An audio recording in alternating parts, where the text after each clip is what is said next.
In the House of Austria, the princesses were not consulted.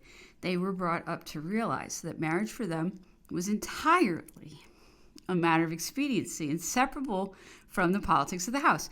Usually speaking, however, the princes in question were on an equality, whereas in this case, the wooer was a parvenu. The parvenu course, no matter. When the emperor shall invoke the higher interests of the dynasty, Marie Louise will say, like her sister Leopoldine at the moment of her departure to wed the Emperor Brazil, I confess that the sacrifice of leaving my family, and that perhaps forever, will be very painful to me, but this alliance gratifies my father, and in separating myself from him, I shall have the consolation of knowing that I have conformed to his wishes, being persuaded that Providence directs our fate as princesses in a special way, and that we are obeying its will in submitting to that of our parents. More brutally, Metternich said, our princesses are rarely accustomed to choose their husbands according to the affections of their heart and the respect paid to the will of her father by a child so good and well brought up as the Archduchess makes me hope that we shall encounter no obstacle in her side. When the marriage had been finally decided on by imperial policy, no objection could be admitted. For the rest, none was made either by the emperor or by his daughter. It was from the courier who bore her marriage contract signed by Schwarzenberg that the Archduchess learned all at once that she had been asked, promised, and bestowed, and that she was about to be handed over. Nor was it even her father who warned her of the imminence of the sacrifice to be exacted from her. It was Metternich, who, having sought an interview with the emperor, remarked, Sire, occasions occur in the life of states, as in that of individuals, in which a third person cannot put himself in the place of the one responsible for the decision to be taken. Your Majesty is sovereign and father. You alone can properly be consulted in regard to your duties as father and emperor. Whereupon the emperor remarked, I leave the decision to my daughter, for I would never constrain her. I desire, before taking my duties as sovereign into consideration, to know what she intends to do. Go and seek the Archduchess, and bring me word what she has said to you.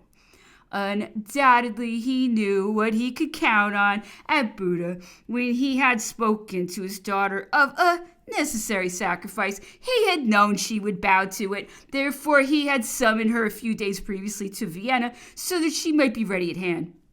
What does my father wish? Inquired the Archduchess of Metternich, to which, when the minister assured her that she was entirely free to say what she wished, she declared, I desire only what my duty commands me to desire. When the interests of the empire are in question, they must be considered, and not my wish.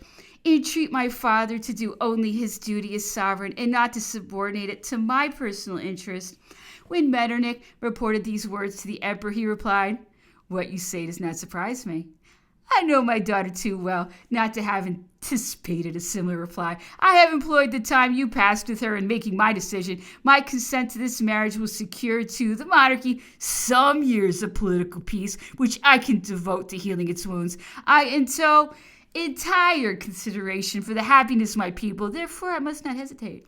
The sacrifice once resolved on, nothing further had to be taken into consideration, neither the revolution, nor the death of Marie Antoinette, nor the origin of the Corsican's family, nor his habits, nor his manners, nor the way in which he beat his ministers and killed his generals. Nothing mattered beyond securing to the monarchy some years of political peace. Surely it might be inferred from this observation of the emperor that Austria had now formulated her plans, and in thus gaining a reprieve which would permit her to recuperate her forces, she would, when the day arrived, resume her intentions, which had been 4 times interrupted, and deliver a new and decisive assault. But what about the Archduchess? Are we to suppose that she was in on the plot? That her father had imparted to her projects of which she was not yet fully cognizant? He saw a means of gaining time, of securing for himself a few years in order that he might, if occasion arose, resume operations against France, but was not certain either of the time or the opportunity. In Europe, every state was in the same plight. The letters of Alexander of Russia to his mother, the Empress Maria Feodorovna, proved that he never acted in good faith after Tilsit, and even after Erfurt, he did not fling himself into the combat, though he refused to take advantage of the Spanish successes, and though a little later on he seemed almost to be faithful to the French alliance, it was still the same story. He refused to sacrifice his sister, did he? Or was it the Empress Mother? Napoleon on his side saw in this marriage the consummation of his amazing fortune. He, the son of a clerk of the records in Corsica, who had died in debt and almost insolvent. He, the executioner of Brienne, the Jacobin general who had destroyed the royalists at Toulon and had crushed them in Paris, who in Italy and Egypt had carried pillage and devastation along his track. He was now on the eve of wedding a daughter of the House of Austria.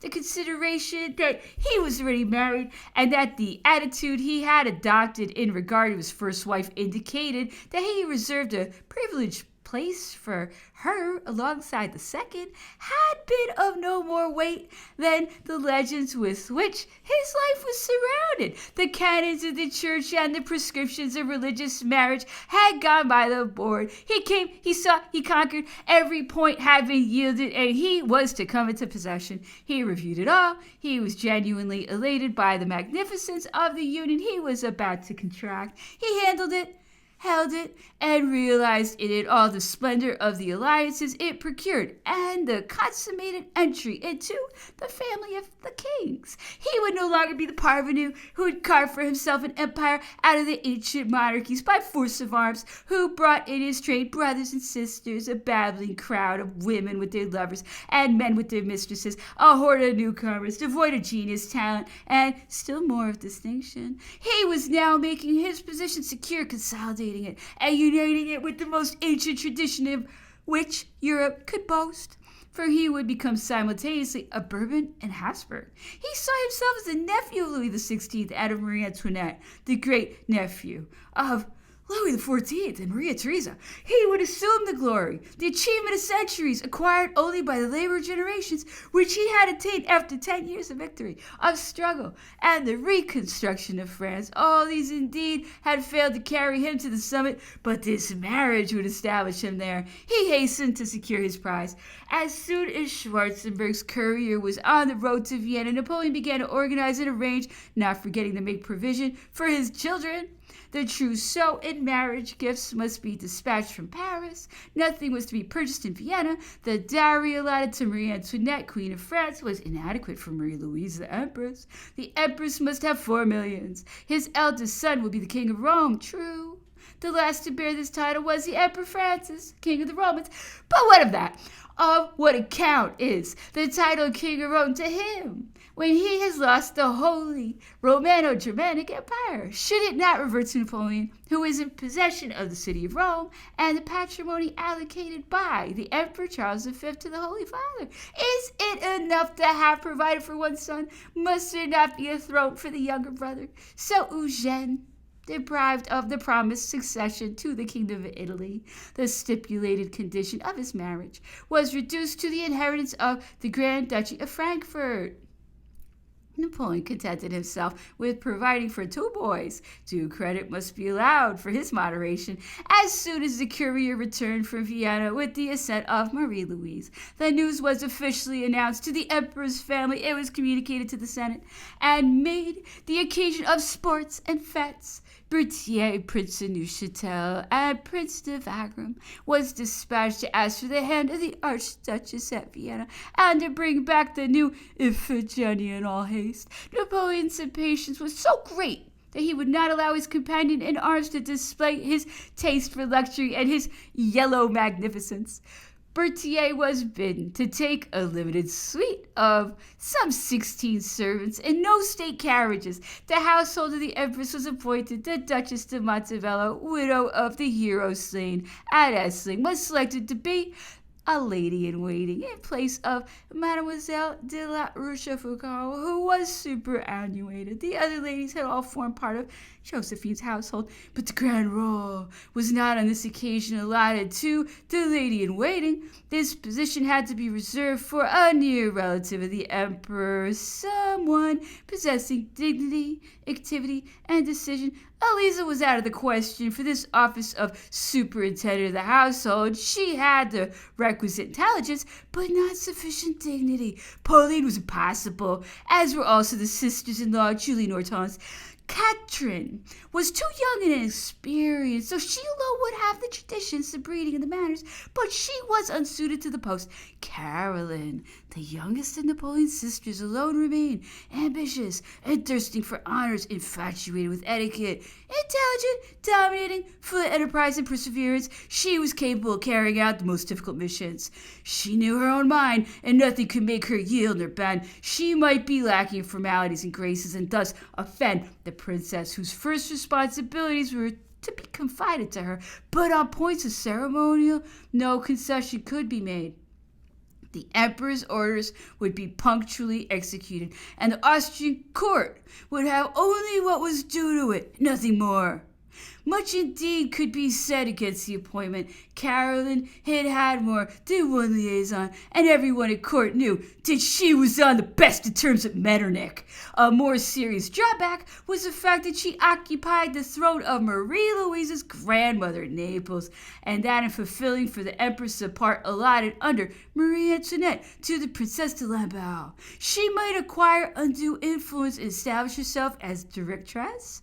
The fact, however, that she would be compelled to spend much of her time at Naples made the risk of such ascendancy very small.